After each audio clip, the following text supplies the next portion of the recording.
혹시 한국에서 규모가 제일 큰 직장, 일터 어딜까요? 힌트, 바다 위에 지었다. 이번 주제인 이곳이 부지만 1,700만 평, 여의도 18개 크기예요. 국내 최대 공장인 포스코 광양제철소가 650만 평 정도 되니까 그보다 3배 가까이 더 크죠. 여기를 운영하는 공기업은 취준생들이 꼽는 꿈의 직장이기도 하고요. 지금은 상주 직원만 8만 명이나 되죠. 사상 최초, 최대, 최단, 연속 뭐 이런 수식어가 많이 붙어요. 상도 많이 받았는데 공항의 노벨상이라는 공항 서비스 평가에서 12년 연속으로 1위, 세계 최초고요. 일단 출국 속이 빠르잖아요. 40분 컷이면 정말 훌륭하다는 건데 평균 30분대로 진입했고 작년부터 스마트 패스, 스마트 체크인을 도입해서 20분대로 줄인다는 게 목표죠. 누적 수함을 8억 개를 달성하면서 물류 공항상도 받고 세계 공항 면세점 매출에서도 오랫동안 탑을 달렸어요. 공항은 안 들어간다던 루이비통이 처음 입점한 곳이기도 하고요. 근데 30년 전에는 이런 성공보다 부정적인 얘기를 하는 사람들도 많았어요. 너무 과하게 돈을 쓴다, 필요 이상으로 넓다, 환경이 파괴돼서 후유증이 클 거다. 근데 이런 우려를 싹 잠재우고 이야 이거 불가능할 것 같은데 근데 도전하고 성공하고 또 꿈을 이룬 그런 역사도 있었어요. 휴가철을 맞아서 비행기 타시는 분들이 많을 것 같아서 준비해봤습니다. 자, 이번 주제는요, 대한민국 관문을 넘어 동부가 글로벌 허브로 거듭난 인천국제공항입니다.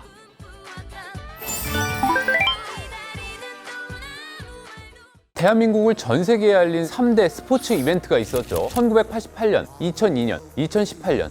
88 서울올림픽 때는 김포공항을 확장했었어요. 나라의 현관을 크게 늘리면서 거의 뜯어 고치다시피 해서 외국 손님들을 잘 맞았었죠. 이야, 그때 정말 대단했어요. 그런 우리 모습이 해외로도 퍼져가고 외국 손님들도 왕창 들어오고.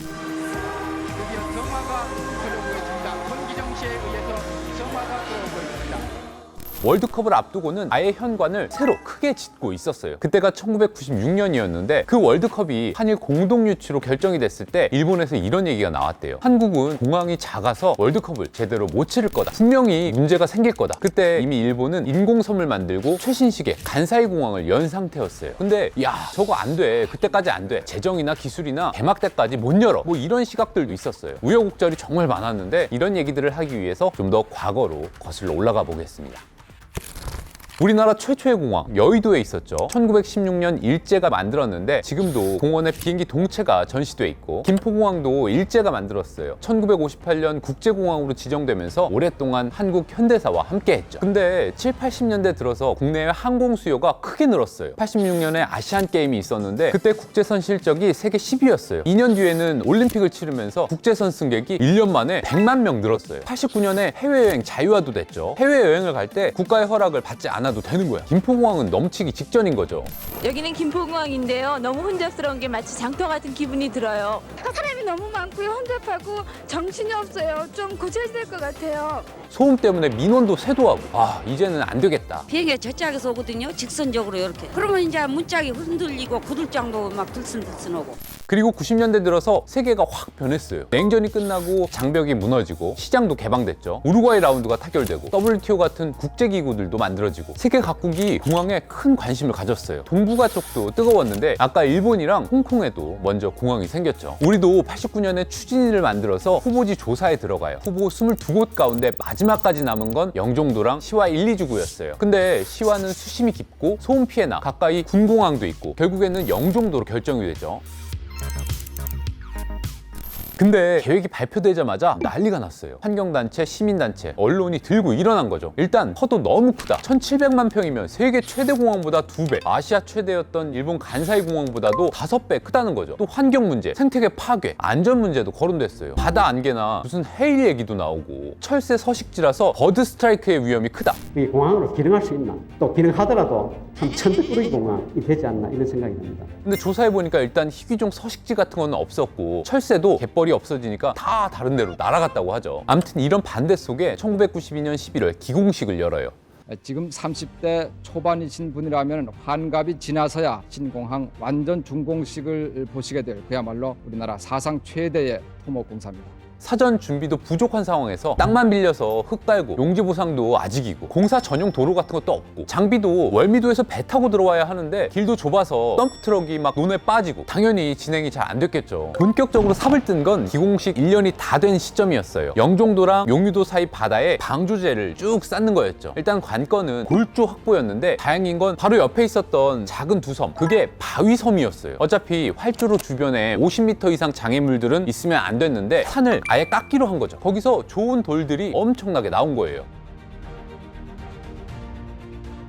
북쪽은 현대건설, 남쪽은 한진중공업이 시공을 맡았어요. 현대는 서산 간척대 정주영 회장의 폐유조선 몸빵작전이라고 불린 선박 침몰공법을 비롯해서요, 노하우가 많았어요. 물살이 세니까 폐유조선으로 여길 막고 밑으로 가라앉히는 거지. 한진은 김포공항을 비롯해서 공항, 항만 쪽 건설로는 많은 경험이 있었죠. 근데 방조제는 처음이었죠. 서해는 밀물썰물이 엄청나고 물살도 빠르잖아요. 난공사였죠. 뭐 신공항 건설 자체가 공공 분야에서는 지금까지 없었던 공사였어요. 초대형이기도 했고 난이도도 그렇고요. 1994년 당시 오명 교통부 장관은 전담 조직이 필요하다고 보고 신공항 건설공단을 출범시키죠. 그리고 3고 초력 끝에 강동석 초대 이사장을 모셔왔어요. 행시 출신에 20년 넘게 교통 분야 공직 외기를 달려온 분이죠. 나중에 인천공항공사 초대 사장, 건설교통부 장관까지 했고요. 먼저 중동에 사막 경험이 있는 현장 소장들을 모아서 회의를 했대요. 간척을 하니까 바람이 불면 막 모래가 날리고 거의 바다 한가운데 있는 사막이나 다름이 없었던 거죠. 공사 전용 도로와 함께 작업자들을 위한 숙소부터 만들었어요. 출퇴근만 2-3시간이 걸리니까 15,000명에서 2만 명 가까이가 생활할 캠프를 먼저 지은 거죠. 그러면서 사장 본인도 컨테이너에서 먹고 자고, 그 사이에도 방조제 공사는 계속됐어요. 조금씩 바다를 막아가길 2년, 15톤 트럭 100만 대 분량을 쭉 매립한 거예요. 그리고 마지막으로 400m 끝막이 공사만 남았어요. 폭이 좁아진 만큼 유속이 확 빨라지고 최고난이도 공사였죠. 계속 부어도 바위 덩어리들이 물살에 쓸려가더래요. 현대랑 한진은 같은 날 공사를 마치고 축하 행사도 같이 하기로 하면서도 선의의 자존심 경쟁을 벌였어요. 물살이 너무 빠르니까 서산 때 왜 폐유조선까지 동원이 됐는지 알 것 같은 거지. 그때 철망 안에 돌을 뭉쳐서 넣는 돌망태 공법이라는 걸 썼는데 떠내려가지 말라고. 그것도 순식간에 막 사라지는 거예요. 그래서 고민을 하다가 5톤짜리 콘크리트를 매단 커다란 부직포를 바닥에 깔기로 했대요. 그렇게 해서 물기를 잡고 15톤 트럭 200대가 양쪽으로 대기를 하고 있다가 50초 간격으로 완전히 쏟아 부은 거죠. 그렇게 2시간 동안 사투를 벌여서 결국에는 바다를 막는데 성공했어요. 양쪽이 만난 거죠. 그래서 총 13.4km의 경계선이 그어졌어요.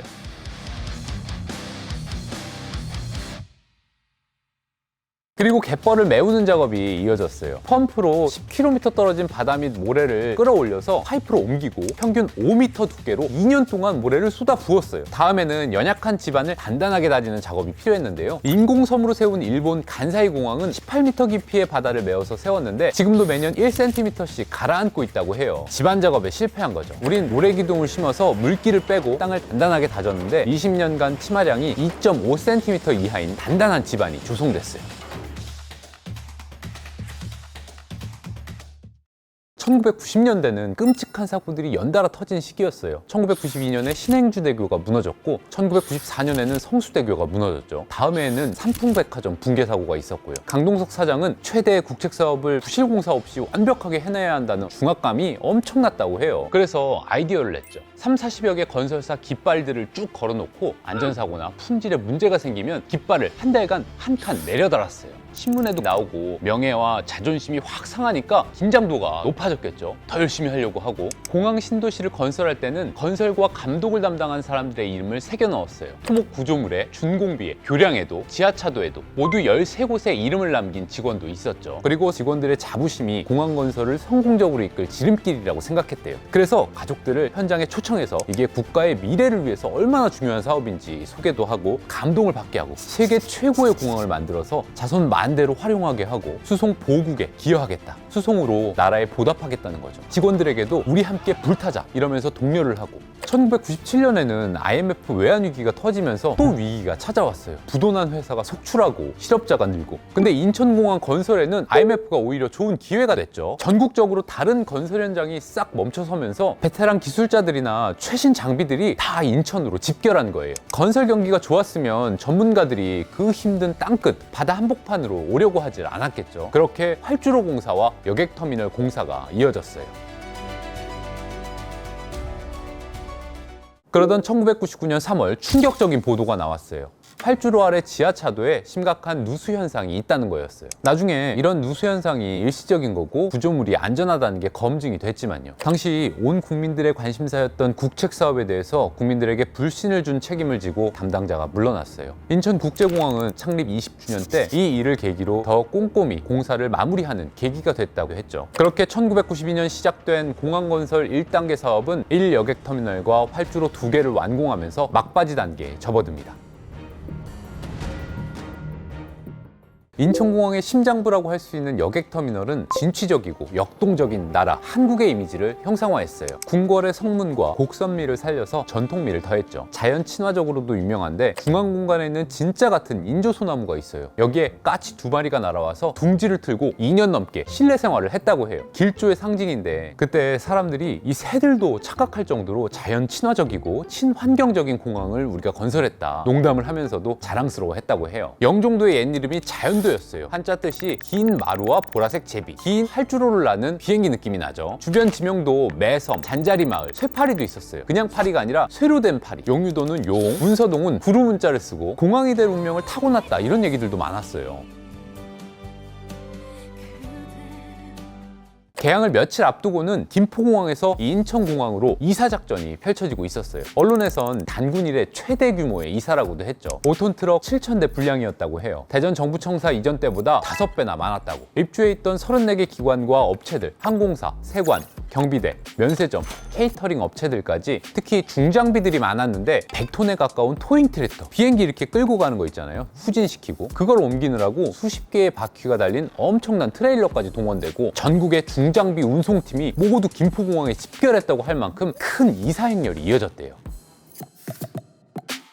인천공항에서는 연일 모의 실험이 계속됐어요. 항공사 직원들과 자원봉사자들이 모여서 실제 상황처럼 계속 반복해서 해본 거죠. 나중에는 수화물 처리 시스템을 완벽하게 하기 위해서 컨베이어 벨트 위에 있는 수화물 10,000개를 준비한 적도 있대요. 캐리어를 다 사는 건 너무 예산 낭비니까 일단 박스를 구해서 그 안에 책이랑 폐지를 넣고 무게를 맞춘 거죠. 그때 인천 시내에 폐지가 다 동이 났다고 해요. 전국에 있는 폐지 폐품을 모아서 밤새 10,000개의 박스를 만들고 무게도 맞추고 극한 상황에 대비해서 사람이 들 수 없는 정도의 무게로도 만들었다고 해요. 당시 우리보다 먼저 개항한 홍콩 책납콕 공항이 화물 처리 시스템에 문제가 생기면서 세계적으로 망신을 당했어요. 개항이 늦어지고 30억 달러에 달하는 막대한 경제적 손실도 끼쳤고요. 이런 소식이 또 큰 부담으로 작용했죠. 국내에서도 시운전 때 수화물 처리 시스템이 오류가 생기면서 개항 연기론이 빗발쳤대요. 그래도 강 사장은 밀고 나갔어요. 그때 어느 정도였냐면 개항 당일에 모든 언론과 강 사장이 내기를 할 정도였다. 이런 기사까지 있더라고요. 강 사장은 확신이 있었대요. 아까 처음 부임하고 컨테이너 하우스에서 살았다고 했잖아요. 97년부터 거처를 옮기고 99년에는 아예 본가를 정리하고 부인도 함께 들어와서 살거든요. 주말도 없이 일을 한 거죠. 그래서 누구보다 공항에 대해서, 현장에 대해서 잘 알았다. 현장을 많게는 수백 번, 수십 번씩 다니고 그동안의 모의 실험 데이터들을 신뢰하고 또 직원들을 믿은 거죠. 여객터미널 같은 것은 수백 번 가봤다고 할 수 있고 건설 과정, 초기 땅 파고 이런 것까지 합치면 아무리 적은 건물이라도 한 10번 정도는 가봤을 겁니다. 그리고 운명의 개항 당일 새벽이 됐어요. 근데 여객기 한 대가 30분 일찍 상공에 도착한 거예요. 관제탑은 분주해지고 실무진이 다른 이유 때문에 착륙에 난색을 표하니까 강 사장은 굉장히 여유 있게 이렇게 얘기를 하죠. 순조롭게 착륙시켜도 행사에 지장 없지요? 그건 상관없지. 그 때문에 채공을 시킬 이유는 없잖아요. 그렇게 무사히 역사적인 개항에 성공했어요. 거대한 국제공항이 완벽하게 가동되면서 세계적인 찬사를 받았어요. 일본 언론들도 대기를 하고 있었는데 별 문제가 없으니까 돌아섰다는 기사도 있더라고요. 대신 강 사장을 인터뷰하려는 언론들이 줄을 섰고요. 컨테이너 박스를 개조해서 만든 그 숙소도 주목을 받았어요. 방 한 칸에 거실이 있는, 거실에는 허름한 책상 겸 탁자 겸 식탁 겸 그런 게 있었고요. 개항 당일날 사장 부부가 성공적인 개항을 축하하면서 와인 한 병을 따서 마시는데 그냥 평소에 좋아하는 음악 틀어놓고 잔도 참 소박하더라고요. 강 사장은 영종도에 뼈를 묻는 게 소원이라고 말합니다. 공항 관제탑과 활주로가 탁히 내려다 보이는 위치에 이 사람하고 둘이 나무를 한 그루씩 심어놨어요. 은행나무를. 독일 사람들이 그렇게 한대요. 화장해가지고 뼈 가루를 그 나무 밑에다가 비료로 이렇게 뿌려준답니다. 참 좋을 것 같아요. 그리고 건설 과정에서 세상을 떠난 24명의 영령을 추모하는 공간도 만들었어요. 희생을 기리면서 추모비에 이렇게 적었죠. 약관의 젊은 아들, 딸로서, 산처럼 든든한 가장으로서, 사랑하는 가족들을 안아기르던 다정한 손길을 이 공항에 영원히 바쳤으니 그 희생을 무엇에 비하리요? 부디 하늘의 영복을 누리소서.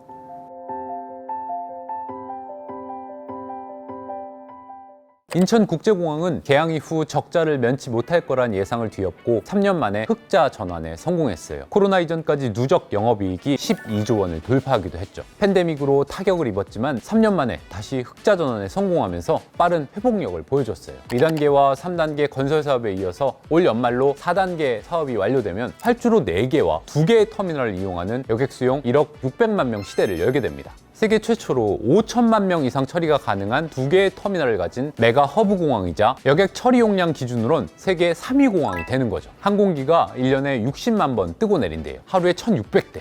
이제 다음 세대도 준비하고 있죠. 세계 최초로 참가한 미국 CES에서 미래공항의 핵심 기술과 서비스, 비전을 제시했고요. 얼마 전에는 동부가 허브 공항을 넘어 데이터 기반의 AI 허브로 거듭나겠다는 청사진도 밝혔어요. 자, 인천국제공항의 미래는 어떻게 될까요? 저도 기대가 되는데요. 이번 편을 준비하면서 느낀 거는 당연한 성공, 당연한 영광이란 건 없다는 거예요. 30여 년 전부터 지금까지 그랬고 앞으로도 그럴 거고요. 바위산을 깎아 바다를 막고 갯벌을 메워 최첨단 시설을 조성하고 1등 서비스로 세계적인 반열에 오르기까지 인천국제공항을 대한민국의 자랑으로 만든 보이지 않는 곳에서 최선을 다한 분들께 감사와 존경의 마음을 전하면서 이번 편 마치겠습니다. 이 사진 본 적 있어요? 압구정 아파트 배경으로 소가 밭 가는 사진. 강남 개발과 고속 성장의 상징 같은 사진이에요. 오늘 주제인 이 댐이 한강이 넘치는 걸 막으면서 강남을 만든 1등 공신이다. 이런 얘기도 있던데 우리나라에서 가장 큰 댐이기도 하죠. 낙동강수의 안동댐, 금강수의 대청댐, 북한강 상류의 평화의 댐, 남한강 충주댐, 그리고 여기가 1위죠. 강원도 춘천에 있고 저수 용량은 29억 톤, 세계적으론 5위. 잠실 주경기장이 물그릇이라고 하면 1350번 채울 수 있어요. 제가 춘천에서 학창 시절을 보냈는데요. 가끔 간 적이 있는데 정말 가슴이 막 웅장해지면서 참 신기하고 그 호수를 보면은 한편으로 아름답다 이런 생각도 들었어요. 피천득 선생님의 수필 2년의 맨 마지막 구절이 이 소양강의 가을 정취를 보러 가야겠다 하면서 끝이 나는데요. 안 가보신 분들은 한 번쯤 가보셔도 좋을 것 같아요. 일단 딱 보면 이야 사람이 어떻게 이런 걸 만들었지 하는 생각이 들고요. 댐 높이만 123m, 길이 530m니까 반세기 전에 이 댐을 시공한 곳이 현대건설이죠. 오늘 또 주제인 이분이 댐 건설 비용은 팍 낮추면서 훨씬 더 튼튼한 사력식 공법이라는 걸로 설계를 바꾸는 걸 제안했는데요. 자갈이랑 모래를 쌓아서 만드는 거죠. 처음에는 다들 상식적으로 있을 수 없는 일이라고 생각했는데 극적으로 채택이 됐고 성공적으로 공사가 마무리됐습니다. 우리가 생활해 나가는데 모든 분야에 있어서 다 어려운 게 있지 쉬운 것만 있는 것은 아닙니다. 그 어려운 것은 우리가 다 극복할 수 있다. 나는 이렇게 생각합니다. 2023년에 지어진 지 50주년을 맞았습니다. 수자원공사의 이 한마디가 인상적이었는데요. 대한민국은 이 댐을 만들었고 이 댐은 한강의 기적을 만들었다. 자, 이번 편은요. 소양강 댐으로 본 정주영 회장의 도전 정신입니다.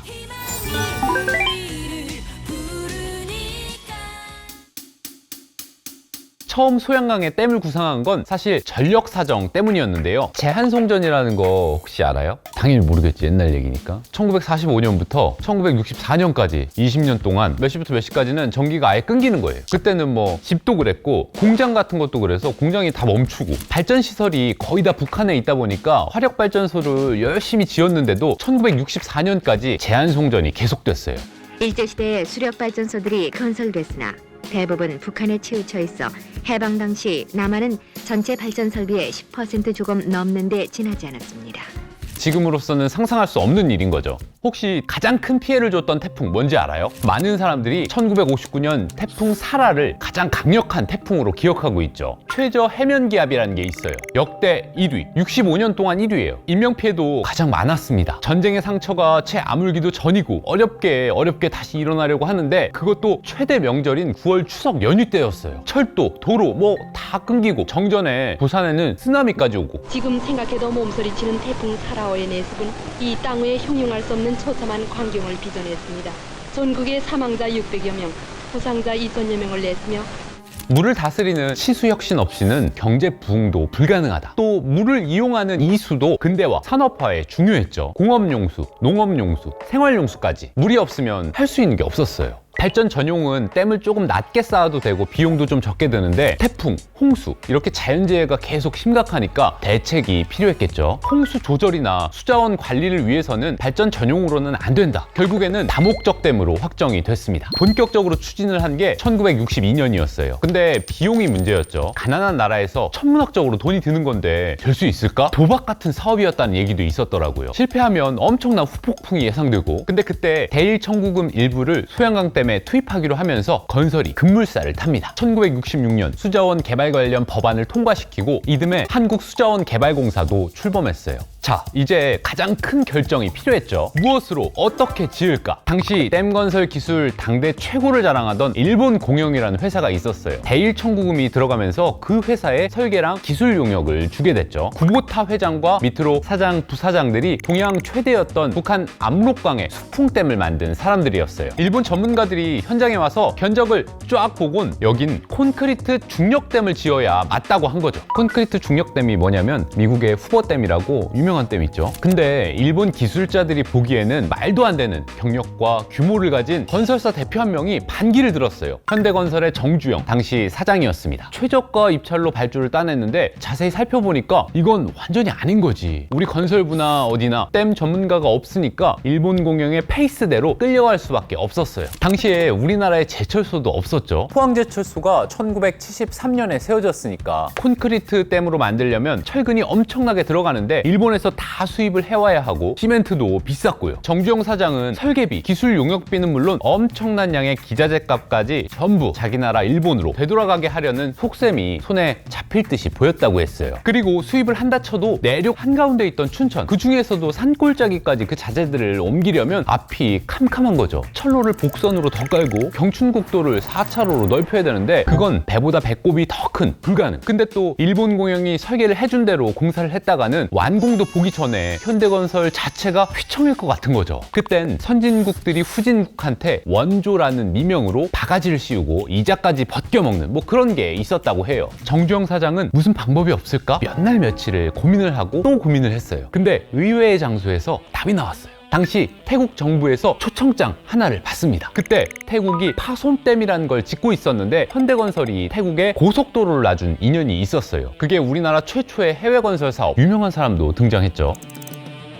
암튼 초대를 받고 가서 설계도를 보니까 이 파손댐이 자갈로 쌓은 사력댐인 거예요. 높이가 100m짜리. 그때까지 사력댐은 한 30m, 40m 정도 가능하다고 봤었는데 국내에서는 알 수가 없었던 새로운 기술이었습니다. 정주영 사장은 귀가 번쩍 뜨였어요. 더 알아보니까 서구에서는 사력댐을 거의 200m까지도 짓고 있다고 하고요. 소양강 현장에 가보니까 좋은 자갈이랑 모래, 흙이 엄청나게 널려 있었던 거예요. 오랫동안 강바닥에 쌓이면서 높이도 높아졌는데 하천 정비도 하면서 자재로도 쓰고 일석이조. 그래, 이거다. 이거 정말 좋은 재료다. 이걸로 사력댐을 만들자. 위기를 기회로 바꿔보자. 그리고 일본에서도 큰 규모의 사력댐이 만들어지고 있다는 정보를 입수하고 일본으로 날아갑니다. 기후현에 있는 미보로댐 현장까지 달려갔는데 소문대로 130m 높이의 사력댐이 지어지고 있었죠. 확신을 갖고 극비리에 준비를 하죠. 사력댐이 효율적이고 경제적이고 비용을 줄일 수 있으니까 결국 설계를 변경해야 한다는 거였어요. 근데 일본 공영이랑 건설부, 수공에서 난리가 난 거죠. 굳이 가불로 따지면 현대건설은 을 중에 을인데 그땐 또 정부 공사에서 업체 입지가 지금보다 훨씬 더 작을 때였죠. 시공만 잘하면 되지 어디서 설계를 가지고, 그것도 최고의 일본 공영이 한 설계인데 그때 일본 공영의 부사장이 동경대를 나온 엘리트였어요. 근데 정주영 사장은 한학을 배우긴 했지만 소학교만 나왔잖아요. 막 삿대질을 하면서 소학교밖에 안 나온 초졸이 우리 동경대 출신들이 수두룩빽빽한 이 세계적 적인 회사를 무시한다고 네가 뭔데 감히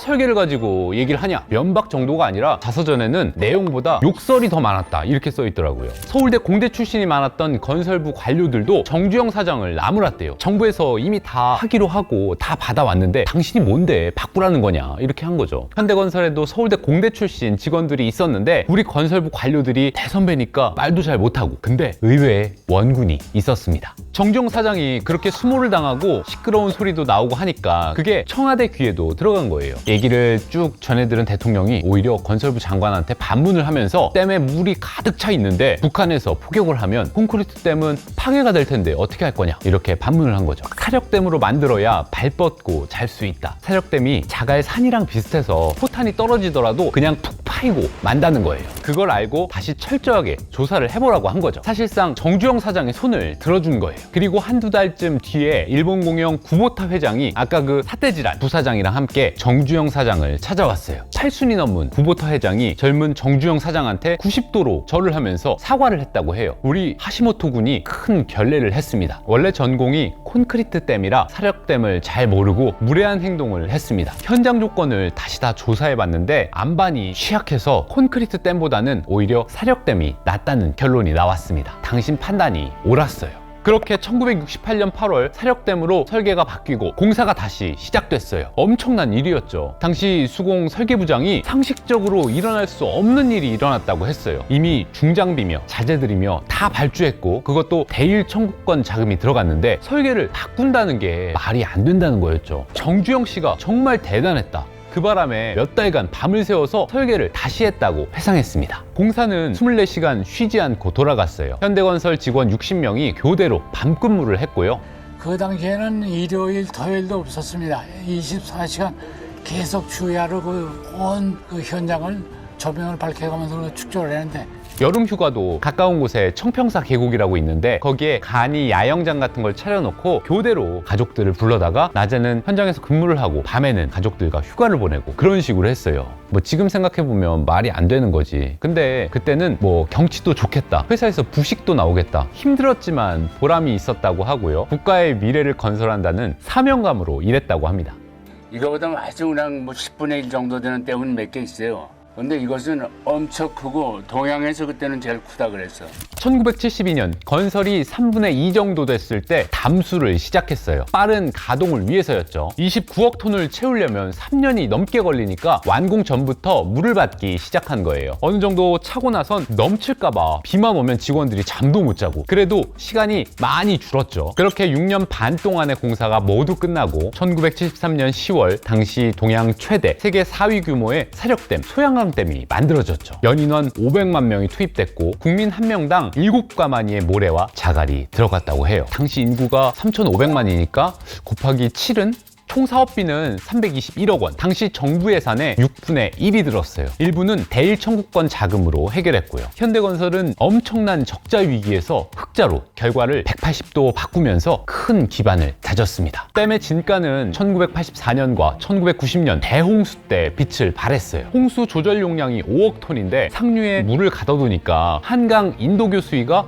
2m 가까이 낮아졌고 피해를 줄일 수 있었던 거죠. 저수용량 한계치를 딱 1cm 남긴 상황에서 방류를 시작하고 조금씩 댐의 수위가 낮아지고, 그렇죠. 이 의암댐이나 청평댐 또 팔당댐은 수력 발전용이라서 사실상 홍수 조절의 기능이 없다는 거죠. 그 팔당댐 보면은 정말 커 보이잖아요. 근데 담수할 수 있는 용량은 소양강댐이랑 엄청난 차이가 있다는 거예요. 소양댐이 그만큼 어마어마한 크기를 갖고 있다는 거죠. 그 큰 수문을 연 건 50년 동안 딱 20번밖에 없었어요. 아까 그 사진 봤잖아요. 치수의 성공이 강남의 발전이랑 또 연결이 돼요. 댐이 완공된 1973년 1인당 GNI가 142달러에서 딱 50년 만인 지금은 33,000달러가 넘었고요. 소양강댐은 또 수도권의 젖줄이기도 하죠. 하루 332만 톤의 물을 보내주고 있어요. 1,100만 명이 쓸 수 있는 규모, 수도권 용수 공급량의 절반에 가까운 엄청난 양이에요. 특히 반도체 산단에 물이 엄청나게 필요한데 수원 용인의 첨단 클러스터가 성장할 수 있었던 요인 중에서 소양강댐을 빼놓을 수가 없죠. 또 무공해 전력을 생산하는데 연간 33만 명이 1년 동안 쓸 수 있는 전기를 만들어냅니다. 하지만 어두운 부분도 있죠. 공사 과정에서 37명이 희생돼서 위령탑도 지어졌고요.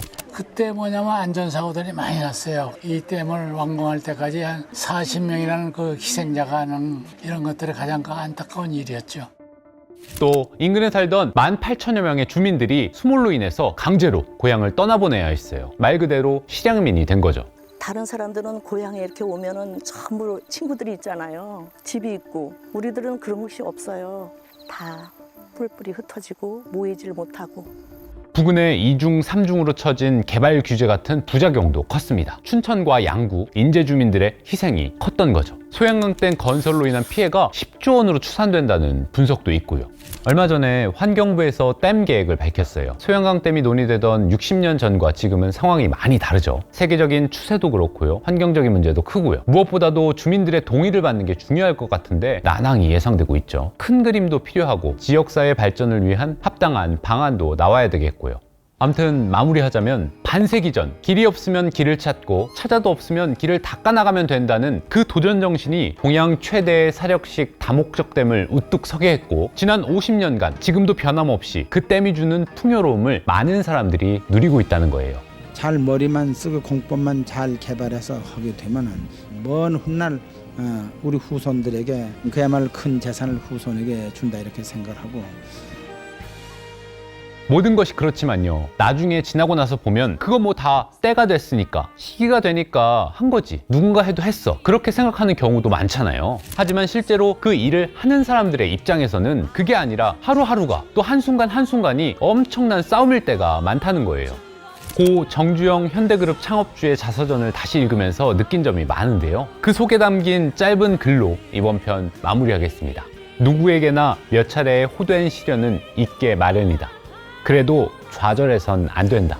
그리고 틀림없는 사실은 바람이 나무의 뿌리를 더 단단히 내리게 만드는 것처럼 시련은 우리를 보다 굳세고 현명하게 성장시킨다. 자, 혹시 한국에서 가장 비싼 국유재산 뭘까요? 힌트, 서울에서 부산까지 쭉 뻗은 길. 딱 만들어졌을 땐 428km, 동양에서 가장 긴 고속도로였다고 하고요. 작년 말 기준으로 무려 12조 원짜리인데요. 대한민국 정부 청사 4곳을 다 합친 것보다 4조 정도 더 비싼 초고가 자산입니다. 동원된 중장비만 무려 165만 대. 사람은 연인원으로 따지면 900만 명 가까이 투입됐다고 하고요. 그때 인구가 3천만 명 정도였으니까 정말 어마어마한 숫자죠. 주변에 있는 아저씨들 거의 다 나가서 삽질 한번 했을 정도로. 공사비도 당시 금액으로 429억 원이 들었는데요. 그때 나라 살림 예산의 30% 정도였다고 합니다. 놀라운 건요, 이렇게 엄청난 대공사가 불과 2년 5개월 만에 후딱 완성이 됐다는 겁니다. 멕시코에서는 더 짧은데도 40년 넘게 걸린 고속도로도 있다고 하는데요. 원래 16시간 걸리던 거리가 5시간으로 줄었고요. 전국이 1일 생활권이 되면서 효과도 엄청났습니다. 경제가 살아나고, 근데 삽도 뜨기 전부터 반대도 많았고요. 부작용도 있었고요. 자, 며칠 뒤면 벌써 전구간 개통 55주년을 맞는데요. 대한민국 1번 고속도로 서울, 대전, 대구, 부산 찍고 아하, 경부고속도로입니다. 나님은 어디에 있나 서울에 있나 1960년대는요 말도 못하게 열악했습니다. 전쟁이 끝난 지 얼마 안 됐고 삼양편 기억하시죠? 꿀꿀이죽을 먹겠다고 길게 줄 서 있는 사람들, 그렇게 하루 먹고 사는 게 제일 큰 문제였는데요. 그게 딱 그때입니다. 또 다른 줄도 있었는데요. 생계를 위해서 줄을 서서 피를 파는 사람들, 매혈이라고 하죠. 하정우 배우가 감독이자 주연으로 나왔던 영화에서도 그런 장면이 나오고요. 가장이 피를 뽑아서 파는, 그때 국민소득이요 고작 83달러, 필리핀이나 태국, 심지어 아프리카 국가들보다 낮았다고 하고요. 대통령이 필리핀에 가서 이런 얘기도 했다고 하잖아요. 우리 한국도 언젠가는 필리핀처럼 잘 사는 나라가 될 수 있으면 좋겠습니다. 교통 상황도 비슷했는데요. 일제 때 만든 철도가 대표적인 교통수단이었고요. 비둘기호라고 혹시 타봤어요? 전 타봤는데 여기란 역은 다 섰다 가는 거라서 서울에서 부산까지 12시간이 넘게 걸렸다고 하고요. 당시 특급 열차가 무궁화호였는데 그 밑에가 통일호, 그 밑에가 비둘기호였던 거죠. 자동차도 있긴 있었는데 흔하진 않았거든요. 1955년에 최초의 국산 자동차가 나오는데 지프 스타일로 된 거, 이름이 좀 그렇죠. 시작할 시, 출발할 발. 근데 비싸서 서민들한테는 그림의 떡이었고요. 전국에 자동차가 한 10만 대도 안 될 때였는데 고속도로는커녕 포장된 도로도 거의 찾아보기 힘들었습니다. 근데 60년대 중반에 해외 두 곳에서 아주 인상적인 장면이 펼쳐집니다. 하나는 서독, 또 하나는 태국이었는데요. 1964년 대통령 사절단이 서독을 방문합니다. 우리처럼 분단 국가였지만 이미 경제 성장을 이룬 나라였죠. 라인강의 기적이라고 하는. 당시에는 대통령 전용기도 없고 장거리 뛸 수 있는 비행기도 없어서 독일 국적기 루프트한자를 빌려서 타고 갔는데요. 차관을 요청하러 간 거였죠. 돈 빌리러. 파독 광부, 간호사분들도 만나고요. 그리고 거기서 아우토반이라는 자동차 전용 도로를 대통령이 직접 달려보게 됩니다. 당시 독일은 벌써 한 3,000km 정도 되는 고속도로망을 갖추고 있었거든요. 에하르트 총리가 이게 전쟁으로 쑥대밭이 된 독일을 일으켜 세운 결정적인 역할을 했다고 했는데 대통령이 그 아우토반을 달려본 거죠. 160km 놓고 달렸대요. 그래, 이거다. 이게 필요하다. 거기서 필요성을 확 느낀 거죠. 우리나라에도 이런 도로를 만들어보자. 돌아와서 본격적으로 구상에 들어갑니다. 고속도로 건설 계획 조사단도 만들고요. 근데 문제는 돈도 돈이지만 그때까지만 해도 국내 건설사들이 고속도로를 만들어 본 경험이 전혀 없었어요. 말 그대로 백지 상태. 근데 바로 그 시점에 아주 반가운 소식이 딱 전해집니다. 1966년 현대건설이 태국에서 고속도로 공사를 따낸 겁니다. 무려 29대 1의 경쟁률을 뚫은 대형 프로젝트였는데요. 최초의 해외 건설 기술 수출이었고요. 태국 남쪽에서 말레이시아 국경 쪽으로 98km 2차선 고속도로를 닦는 공사였는데 약 520만 달러, 당시 환율로 14억 8천만 원이나 됐고 국민들의 관심도 엄청났습니다. 근데 수주의 기쁨은 잠시 엄청난 난관에 부딪힙니다. 낯선 환경과 날씨, 또 말도 안 통하는 현지에서의 그런 문제들이 계속 발생하고요. 하지만 이런 여러 가지 문제들을 하나하나 이겨내고요. 정해진 기간 안에 완공을 해냅니다. 여기 신입사원 때 파견됐다가 나중에 유명해진 사람도 있었죠. 돈을 벌지는 못했어요. 아까 도급액이 14억 8천만 원이라고 했잖아요. 공사비가 거의 18억 가까이 들면서 큰 적자를 보긴 했지만요. 정주영 회장은 그걸 실패라고 생각하지 않았습니다. 비싼 수업료를 낸 거다. 단순한 손해가 아니라 앞으로 더 큰 일을 해내기 위한 값진 경험이자 또 공부라고 여긴 거죠. 그리고 그때 쌓은 국제 경험과 노하우가 이후에 우리나라 고속도로 건설의 핵심 자산이 됩니다. 설계는 물론이고요. 공정을 어떻게 관리할지, 또 신식 장비들을 어떻게 효율적으로 운용해야 할지, 아스콘 생산과 포장 기술 등등등 현장에서 꼭 필요한 실전 감각들을 이때 다 연습을 했던 거죠. 결국에 이 서독의 아우토반과 태국의 첫 해외 고속도로 공사, 이 두 장면이 훗날 경부고속도로 건설이라는 대역사를 가능하게 한 출발점이자 발판이 됐던 겁니다. 가장 중요한 것은 우리가 살아나가는데 아주 긍정적인 생각이다, 이렇게 생각을 합니다. 모든 것을 가능하다고 생각하는 것이 모든 것을 해결한다. 하지만 반대가 엄청났습니다. 제일 큰 문제는 큰 도로를 만들어도 다닐 차가 많지 않았다는 거였죠. 요즘으로 치면 전기차도 안 깔렸는데 충전기부터 설치하겠다, 뭐 이런 느낌. 또 잘 사는 사람들 놀러 다니는 길 아니야? 뭐 그러고 남북 간 도로보다 동서 간 도로 연결이 더 시급하다, 이런 주장도 있었습니다. 그 당시엔 그 정치인들이 막 반대했어요. 차도 몇 대 없는데 돈 있으면 농사무 짓는 시골의 비료 공장에도 하나 더 만들지. 호남이랑 강원도 쪽에 반발이 컸습니다. 그래서 원래는 청주에서 바로 대구로 이렇게 쏘는 건데 밑으로 좀 더 내려서 대전을 경유하게 하고 바로 호남고속도로를 만들겠다. 대전에서 전주 구간이랑 서울에서 강릉, 영동고속도로 계획도 나온 거죠. 아무튼 예산이 정말 부족했습니다. 당시에 우리나라 1인당 국민소득이 142달러였고요. 인구가 3천만이었는데 나라 전체 차량은 10만 6천 대였고요. 수출액이 고작 3억 2천만 달러. 이런 상황에서 한 해 예산의 4분의 1이 들어간다는 건데 400km가 넘는 고속도로를 만든다는 건 누가 봐도 쉬운 일이 아니었습니다. 심지어 국제부흥개발은행 IBRD에 차관을 요청했는데 거기에서도 아니 개발도상국에 고속도로가 무슨 필요냐, 돈을 줄 수 없다. 차관 발급을 거절하고요. 고속도로 시기상조다. 하지만 반대에도 밀어붙입니다. 강한 확신이 있었던 거죠. 1967년 10월에 경부고속도로 계획을 전격 발표하고요. 곧 현대건설 사장실로 전화 한 통이 걸려오는데요. 띠리링, 여보세요. 청와대로 들어오십시오. 군 공병대에도 전화가 가고 하나둘 사람들이 청와대로 모입니다. 건설부 사람들이 쭉 있고 거기서 나온 말, 고속도로를 만듭시다. 최소한의 비용으로 최단 시간에 서울에서 부산까지 다들 예산이랑 구체적인 계획을 내놓으시오. 각각 예산안을 짜왔는데 건설부는 650억 원, 육군 공병감실은 490억, 재무부는 330억. 근데 서울시는 180억 원을 써냅니다. 최고가랑 최저가의 차이가 470억 원이나 나고 현대건설은 처음에는 380억이 든다고 했다가 그렇게 많이 드나 하니까 280억을 바로 낮췄다는 얘기도 있고요. 아무튼 정부는 300억에 10%의 예비비를 더해서 총 330억 원의 공사비를 책정하고요. 그리고 대망의 1968년 새해가 밝았습니다. 경부 간의 고속도로 계획, 이런 것은 우리들의 기술과 우리들의 자본과 우리들의 노력으로서 한번 이루어보자. 근데 1월 21일에 북한 김신조 부대가 청와대를 습격하고요. 목 따러 왔수다. 며칠 뒤에는 뿌에블로 납치 사건이 터집니다. 당연히 또 반대가 심했습니다. 근데 싸우면서 건설하자. 그리고 1968년 2월 서울의 끝 원지동에서 역사적인 첫 삽을 뜨게 됩니다. 엄청나게 빠른 스피드였고요. 현대건설을 포함해서 총 16개의 건설사가 구간을 나눠서 맡았습니다. 현대가 전체 7개 공구 중에서 3개를 했고요. 왜냐? 경험이 일단 그 태국공사 있었잖아요. 첫 번째 구간 서울 수원 공구를 현대가 먼저 시범을 살짝 보이고 각자 나눠서 착수하는 그런 식으로. 근데요, 현실은 진짜 녹록지 않았습니다. 길을 낸다? 좋죠. 근데 장비가 있어야 될 거 아니에요? 당시에 제대로 된 중장비가 국내에 거의 없었습니다. 겨우 굴러다니는 게 6.25 때 쓰던 낡은 장비들, 고장나면 부품도 잘 없고 고치기도 힘든. 특히 크레인 같은 건 전국에 몇 대 있었을까 싶을 정도로 귀했죠. 그래서 어떻게 했냐? 미국과 영국, 프랑스, 스웨덴 같은 나라에서 최신 중장비를 빌려오는데요. 돈도 없어서 외상으로.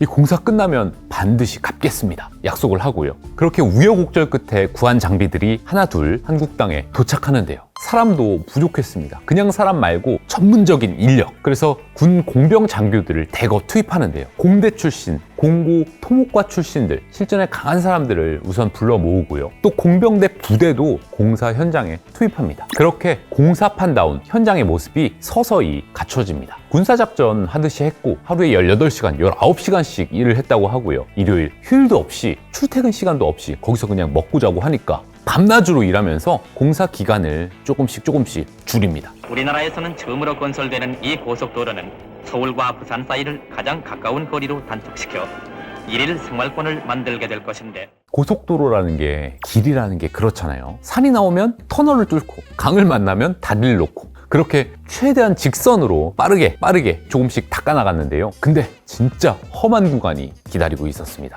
바로 충북 옥천의 당제터널. 여기가 얼마나 깊숙하고 외진 곳이냐면요. 소백산맥 줄기가 딱 수직으로 직각으로 딱 누워 있는데요. 우회할 길이 없는 거죠. 첩첩산중이라서 그 동네 사람들 중에는 자동차도 기차도 평생 못 본 사람들도 있었다고 하고요. 길이 너무 안 좋아서 중장비 투입 자체가 거의 불가능했던 곳이었습니다. 그래서 어떻게 했을까? 사람이 이고지고? 그것도 방법인데 소 달구지를 써서 장비를 날랐는데요. 측량 장비부터 하나하나 소 뒤에다가 싣고 간 거죠. 지금처럼 항공사진 같은 게 잘 없을 때니까 사람이 직접 걸어다니면서 측량도 하고 그렇게 겨우겨우 터널 공사에 착수하는데요. 당시 기술로는요, 이 500m 이상 되는 긴 터널을 뚫는 게 거의 불가능했습니다. 그래서 암질이 안정적인 산 가운데가 아니라 골짜기 사이를 뚫을 수밖에 없었는데요. 첫 삽을 뜬 지 16일 만에 터널이 무너졌고요. 암질이 굉장히 무른 곳이어서 발파를 할 때마다 계속 토사가 무너지는데 무려 13차례나 낙반 사고가 발생했고요. 그게 끝이 아니었습니다. 터널 공사는 그냥 계속 뚫고 나가는 게 아니라 발파를 한 다음에 무너지는 걸 막기 위해서 벽에 콘크리트를 붓고 그게 단단하게 굳기를 기다린 다음에야 또 한 발 한 발 나갈 수가 있었는데요. 여기서 문제는요, 콘크리트가 단단해지기까지 걸리는 시간이 무려 8일 정도였습니다. 그 속도로 계속 갔다간 정해진 기간 안에 공사를 완공하는 건 절대 불가능한 상황이었고요. 개통식은 2달밖에 안 남아서 하루하루 시간과의 전쟁인데 현장에 초비상이 걸린 거죠. 머리를 맞대는데 현장 수장이 한마디를 합니다. 이 한마디가 결국 불가능을 가능하게 만든 한마디였습니다. 조강 시멘트를 사용하는 건 어떨까요? 이 한마디가 불가능을 가능으로 만들었습니다. 이 조강 시멘트는요, 이를조, 강할강, 이름부터 아주 강력한데 입자가 고와서 일반 시멘트보다 몇 배 더 빨리 굳습니다. 7, 8일 걸릴 게 이틀이면 끝나는 거죠. 그만큼 발파 간격을 더 짧게 가져갈 수 있었던 거고요. 그럼 처음부터 이걸 썼어야지 싶잖아요. 근데 왜 이걸 안 썼을까? 가격이 무려 3배나 비쌌습니다. 근데 상황을 쭉 지켜보던 정주영 회장이 외칩니다. 단양 시멘트 공장에 전화를 해서 일반 시멘트 스톱, 조강 시멘트로 돌려. 그리고 또 그 비싼 조강 시멘트를 현장으로 옮겨야 하잖아요. 1분 1초가 급한 상황. 철도 화차 대신에 육로로 가자. 화물차, 짐차, 있는 대로 다 끌어모아서 190km 떨어진 현장으로 나릅니다. 근데 수송 비용이 육로가 철로보다 훨씬 비쌌는데요. 조강시멘트도 비싸고, 그때 정주영 회장이 경부고속도로 공사를 하면서 여러 번 했다는 유명한 말이 있거든요. 어차피 주판은 엎어놓고 덤벼든 일이었다. 그러니까 이윤 생각? 아니요. 계산기 두드리지 않고요. 지금 중요한 건 기한 안에 완공하는 거다. 덕분에 공사의 속도가 붙습니다. 작업조도 2개 조에서 6개 조로 늘리고요. 하루 24시간 일주일 내내 발파와 콘크리트 붓기를 반복하는데요. 그때는 뭐 GPS도 없고 레이저 측량기 뭐 그런 것도 없고요. 양쪽 끝에서 이렇게 파고 들어오는데 가운데서 만나기 전까지 서로의 위치를 정확히 알 수가 없었어요. 오직 설계도와 서로에 대한 믿음 하나로 양쪽에서 발파를 해나간 건데요. 만약에 중간 지점이 서로 빗나가 버렸다가는 시간이나 비용이나 엄청난 손실을 볼 수밖에 없었던 거죠. 근데 결국 1970년 6월 27일 밤 11시 터널 안에서 만세 소리가 울려 퍼집니다. 산 양쪽에서 출발해서 가운데를 향해서 한 발 한 발 전진해온 2개의 발파조가 600m 터널 중간 지점에서 정확히 만난 겁니다. 그 흙먼지 가득한 서로의 얼굴을 확인하는 순간 달려가서 얼싸안고 막 눈물이 뒤섞인 만세를 외친 거죠. 그 순간은 단순히 터널 하나가 뚫린 순간이 아니었습니다. 경부고속도로 대전과 대구 구간이 완공된 동시에 이미 완공된 다른 구간을 합치면 서울과 부산, 대한민국의 제1, 2도시가 하나로 이어진 역사적인 장면이었습니다. 그리고 열흘 뒤인 1970년 7월 7일 경부고속도로 전 구간 준공식이 열립니다. 행운의 숫자 7이 3번 겹치는 날. 의도했는지 모르겠지만 뭔가 딱 떨어지는 느낌이죠. 16년이 걸릴 거라던 총 공사 기간은 2년 5개월. 당시 세계 고속도로 역사상 최단 기간 기록이었습니다. 그리고 공사비도 429억 원으로 싸게 끊었고요. 비교를 한번 해보면 이 고속도로 덕분에 서울과 부산 사이, 예전에는 천리길이라고 했던 그 먼 길이 하루 왕복길이 된 거죠. 15시간 걸리던 이동 시간이 4시간 반으로 크게 줄어든 건데요. 생각해봐요. 부산 자갈치 시장의 새벽 생선이 점심때 서울 사람들 밥상에 올라가고 서울에서 만든 공장에서 만든 상품들이 그날 부산 가게에 도착하는 거죠. 경부고속도로가 성공하자마자 다른 고속도로도 줄줄이 개통됐습니다. 1970년 12월에는 대전에서 전주까지 호남고속도로가 열렸고요. 남해고속도로, 영동고속도로, 동해고속도로까지 쭉쭉 개통이 됐죠. 나라가 사방으로 뻥뻥 뚫린 겁니다. 물류 운송이 원활해지면서 경제가 폭발적으로 성장하기 시작했는데요. GDP가 5년 만에 2배 이상 뛰었습니다. 그냥 숫자로 보일 수도 있는데 다른 나라 사례들을 비교해보면 말도 안 되는 속도로 성장을 한 겁니다. 고속도로 주변으로 공업단지들이 크게 생겨났고요. 일자리가 확 늘어나면서 인구가 모였고요. 그렇게 도시가 만들어졌습니다. 고속도로 때문에 새로운 직업들도 많이 생겨났는데요. 일단 한국도로공사가 설립된 게 1969년이고요. 고속도로와 직접 관련된 직업만 해도 교통량 조사원, 고속버스 통신원, 톨게이트 검표원 이런 게 있었고요. 또 당시 고속버스 타는 게 엄청난 인기였다고 하는데요. 고속버스 회사들도 많이 생기고 기사, 승무원들도 뽑고요. 오늘은 다른 날보다 손님이 굉장히 많아갔고요. 오늘 표가 거진다 매진되고 내일 것도 오전 거는 거진 매진이 됐어요.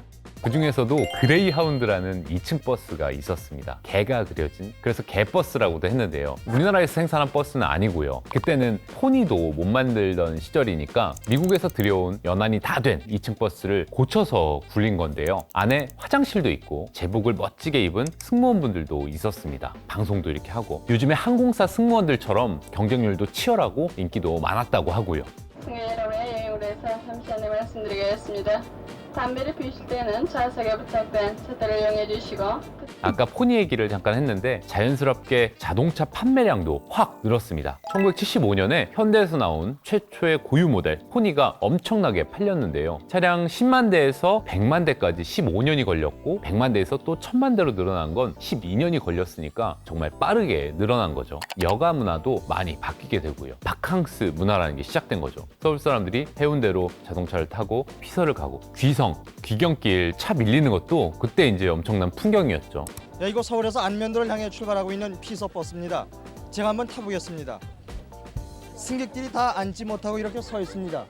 경부고속도로 건설에 3대 구호가 있었습니다. 보다 빠르게, 보다 값싸게, 보다 튼튼하게. 딱 들어도 뭔가 전투력이 막 생기잖아요. 앞에 2개는 확실히 잘 지켜진 것 같은데요. 말도 안 되는 2년 반 만에 길을 뚫었고 공사비도 확 줄였고요. 근데 3번째 이 튼튼하게, 이거는 사실 앞에 2개랑 잘 어울리지 않는 얘기죠. 튼튼하게 하려면 시간이랑 돈이 드는 게 당연한데 앞에 2를 확 줄이다 보니까 속도전의 그림자가 남게 된 거죠. 일단 도로 폭부터 줄였습니다. 땅도 덜 사도 되고 돈도 덜 드니까요. 그리고 아스팔트나 콘크리트 두께도 얇게 깔았는데요. 지금이야 뭐 도로에 쇳덩어리 같은 트럭들이 쌩쌩 잘 다니지만 그때는 일단 깐다가 우선이었던 거죠. 아예 먼저 깔고 나중에 구멍 나고 그런 거 있으면 땜질을 하자. 선시공 후보완 방식을 택한 거라고 봐야죠. 또 공사 기간이 짧아지니까 겨울이나 비 올 때도 어쩔 수 없이 공사를 해야 했잖아요. 밤낮으로 하니까. 이 시멘트가 온도랑 습도의 영향을 많이 타는 재료인데 겨울에 얼고 여름에는 잘 안 굳고 그런 안 좋은 영향을 주기도 하고요. 그러다 보니까 어떻게 됐겠어요? 얼마 지나지 않아서 도로에 곳곳이 파이고 갈라지고 부실공사라는 말이 나올 수밖에 없었죠. 그렇게 땜질을 하는 보수 비용이 20년 동안 1,500억 원이 넘게 들어갔다고 하니까 이게 여러 가지 계산이 있긴 하던데요. 어쨌든 완공을 500억이 안 되게 들였는데 나중에 추가로 든 돈이 엄청 많았다는 거. 이 초기 건설 비용을 확 줄이고 결국에는 완공 자체에 목적을 둔 공사였다. 당장 보여주기식 성과주의의 민낯이라는 비판도 받았습니다. 희생도 많았는데요. 이 도로를 짓다가 안타깝게 목숨을 잃은 사람이 77명이나 되고요. 중북 옥천, 아까 그 당제 터널 근처에 위령탑이 세워졌는데요. 이렇게 적혀 있습니다. 세상에 금옥보다 더 고귀한 것은 인간이 가진 피와 땀이다. 우리 어찌 그들의 피와 땀 그리고 은혜와 공을 잊을 것이랴. 이분들 덕분에 지금도 매년 3억 대가 넘는 차량들이 편안하게 경부고속도로를 달릴 수 있는 겁니다. 자, 경부고속도로가 완공된 지 어느덧 55년이 지났는데요. 우리나라는 고속도로를 만들 돈도 기술도 없던 나라였지만요. 지금은 무려 44개 노선이 총 길이 5,200km로 전국을 촘촘하게 연결하고 있는데요. 세계 10위권의 고속도로 보유국이라는 정말 믿기 힘든 발전을 이뤘습니다. 그 시작이었던 경부고속도로는 그냥 도로가 아니었습니다. 우리도 할 수 있다는 자부심의 시작이었고요. 경제와 문화가 움튼 길이었습니다. 무엇이든 처음이 참 중요하다는 생각이 드는데요. 그때 그 길이 없었더라면 우리가 지금 누리는 이 편리함도 없었을 테니까요. 이 길을 만들어주신 모든 분들께 깊은 감사와 존경의 마음을 전하면서 이번 편 마치겠습니다.